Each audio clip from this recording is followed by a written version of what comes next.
আসসালামু আলাইকুম। তো হ্যালো গাইস, কেমন আছেন সবাই? আশা করি সবাই অনেক বেশি ভালো রয়েছেন আপনাদের দোয়ায় এবং আল্লাহর রহমতে আমিও অনেক ভালো রয়েছি। গাইস, এটি জানিতে আপনাদের স্বাগত।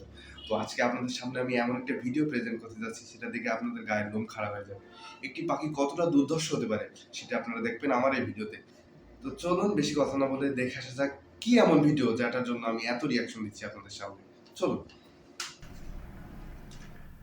তো গাইস, আপনারা স্ক্রিনে যে পাখিটিকে দেখতে পাচ্ছেন, এই পাখিটি ঈগলের একটি প্রজাতি। তো এইটা আমরা গ্রামীণ ভাষায় মাচাল বলে থাকি। তো আপনারা দেখছেন এক ঝাঁক মৌমাছির ভিতরেও সে মৌমাছির চাকে আক্রমণ করে মধু আহরণ করছে। কিভাবে এটা আসলে একটা আশ্চর্য কোনো বিষয়, যেখানে একটা মানুষ যাইতেই অনেক প্রস্তুতি লাগে। আসলে অনেক প্রস্তুতির মাধ্যমে আমরা ওখানে গিয়ে তারপরে মধুটা সংগ্রহ করি। সেখানে মাচাল কোনো মানে তার ঝাঁপিয়ে পড়েই আপনার মধুটিকে আহরণ করে ফেলছে। সত্যি আপনারা কি এমন কোনো চিনতে গেছেন কোনোদিন? যদি দেখে থাকেন তো অবশ্যই কমেন্টে জানাবেন। আমি আমার লাইফে ফার্স্টই দেখতেছি। তো আসলে বিষয়টা অনেকই সুন্দর। তো যারা আমার চ্যানেল নতুন দেখছেন তো অবশ্যই তারা সাবস্ক্রাইব করে দেবেন, বেল আইকনটি বাজিয়ে দেবেন এবং লাইক দিয়ে পাশে থাকবেন।